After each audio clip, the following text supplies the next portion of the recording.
Hola, buenos días. En este objeto de aprendizaje vamos a aprender a utilizar la heurística ATCS para resolver problemas de programación de producción en entornos de fabricación complejos. En concreto, lo que vamos a hacer en primer lugar es definir esta heurística, que en inglés lo que quiere decir es Average Tardiness Cost with Setups o costo de la tardanza promedio con setups. Y lo que vamos es a utilizar un procedimiento de heurística de cuello de botella para aplicarla para resolver ya un problema complejo de secuenciación. Lo primero es definir la heurística ATCS. La heurística ATCS se basa en la definición de un índice que a primera vista nos puede parecer un poco complicado porque está compuesto de tres términos que se multiplican entre sí,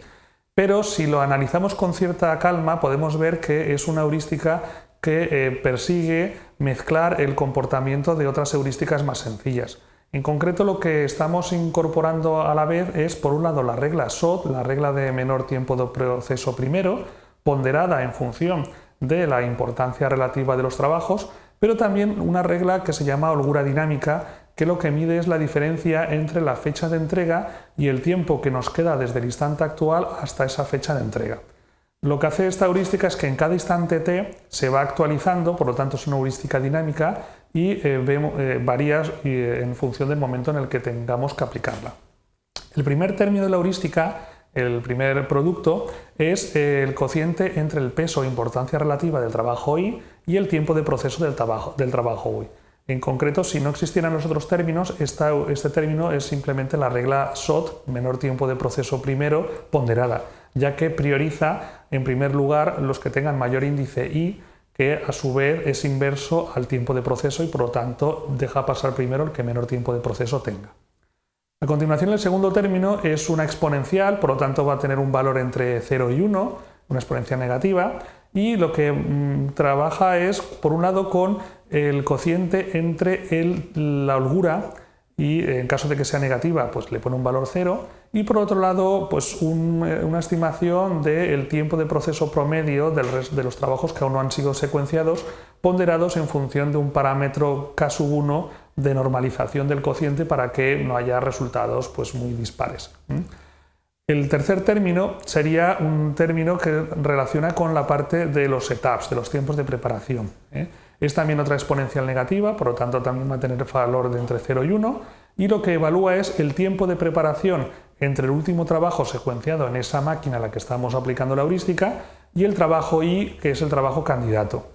dividido a su vez por una estimación de los tiempos de preparación promedio de los trabajos que aún quedan por secuenciar, multiplicado por otro coeficiente de normalización K2, que es similar al anterior.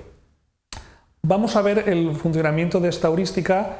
para un problema un poquito complicado. En este caso sería un taller compuesto de 3 etapas. En la primera etapa y en la tercera solo tenemos una máquina, sin embargo en la etapa segunda tenemos 2 máquinas, que en principio vamos a suponer que son máquinas iguales y que además en cualquiera de ellas se puede hacer cualquiera de los trabajos. Aquí suponemos también que todas las máquinas trabajan la misma jornada laboral, todos los trabajos y las máquinas están disponibles en el instante cero y tenemos unos datos básicos para 6 trabajos a secuenciar. Tenemos de las 3 primeras columnas pues los tiempos de proceso de cada trabajo en la máquina 1, en cualquiera de las máquinas de la segunda etapa y en la máquina 3. Luego R sub I es la disponibilidad de los trabajos y el D sub I sería la fecha de entrega y W sub I sería la importancia relativa. Hemos dicho que los trabajos están disponibles en T igual a 0, pero vamos a suponer que por los datos del problema la materia prima nos impone unas fechas de inicio debidas a R sub I y por eso pues, imponemos estas fechas distintas de 0. A partir de ahí, los tiempos de setup pues vamos a expresarlos en función de unas matrices que son distintas para cada etapa. Para la primera etapa sería la matriz más a la izquierda, la del centro sería para cualquiera de las 2 máquinas de la segunda etapa y la tercera pues para la última etapa. Y lo que expresan estas matrices es el tiempo de preparación entre un trabajo de una fila y otro trabajo de una columna. En concreto, por ejemplo, pues para la etapa 2, pasar de hacer el trabajo 2 al trabajo 3 nos cuesta 3 horas. Evidentemente estas matrices tienen diagonal nula. A partir de ahí lo que hacemos en primer lugar es calcular la carga de trabajo para definir cuál es el concepto de botella, cuál es el cuello de botella.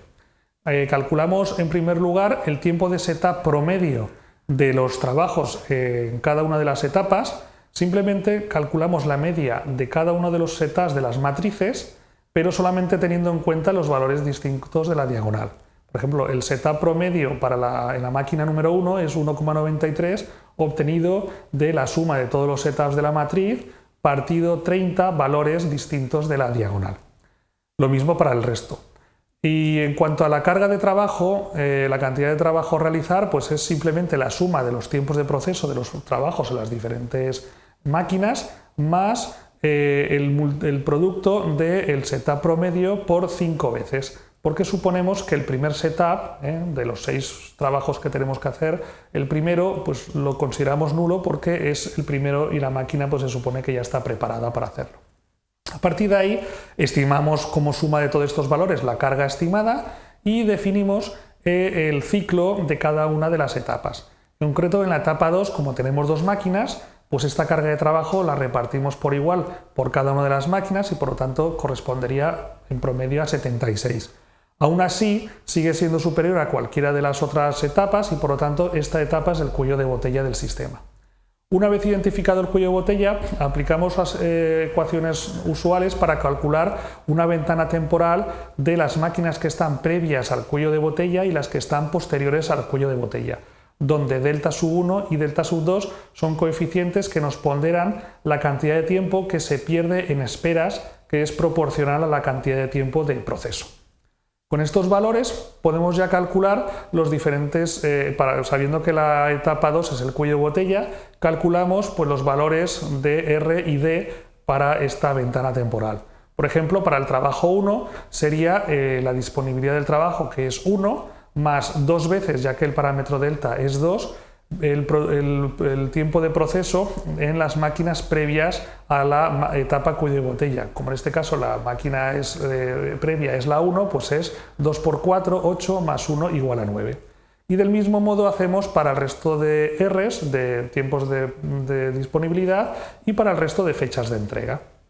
A continuación, lo que hacemos es definir cuál de estos trabajos se puede secuenciar primero. En este caso, el trabajo que tiene el menor valor de R es en la orden de fabricación 1 y por lo tanto lo secuenciamos en cualquiera de las 2 máquinas. Si hubiera más de un trabajo con ese valor de 9 de disponibilidad, pues tendríamos ya que aplicar la regla, pero no es el caso.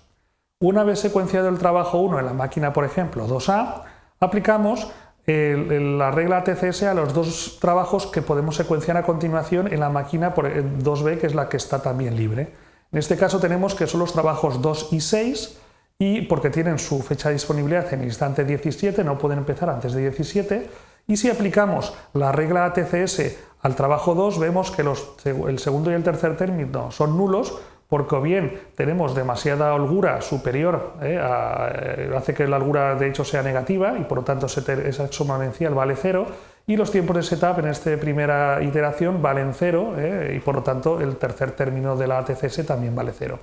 En cambio, para el trabajo 6, el segundo término pues ya tiene un valor que es el máximo entre la diferencia entre la fecha de entrega, el tiempo de proceso, la fecha en la que estamos, como es positivo se aplica, y el cociente entre 2, el parámetro K sub 1, que vale 2, y el promedio de los trabajos que no han sido secuenciados, incluido el mismo, que tenemos aquí sus tiempos de proceso. Bueno, en este caso todo vale 0,035. A partir de ahí secuenciamos el trabajo 2, que es el que tiene mayor valor del índice, y lo situamos en la máquina 2B.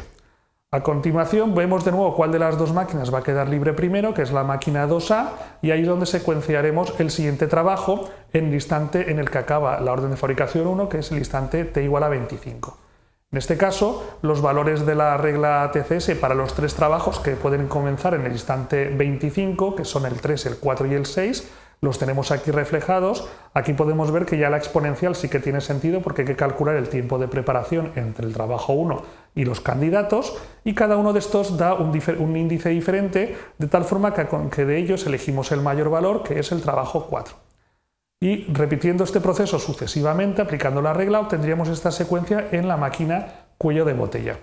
Una vez que hemos secuenciado en la máquina de cuello de botella, pues aplicaríamos la disciplina FIFO para secuenciar en el resto de máquinas del sistema utilizando el mismo orden que tenemos en la etapa cuello botella. Pues bien, hemos visto cómo se ha aplicado la regla TCS y hemos visto cómo se aplica con un ejemplo muy sencillo. Muchas gracias por vuestra atención.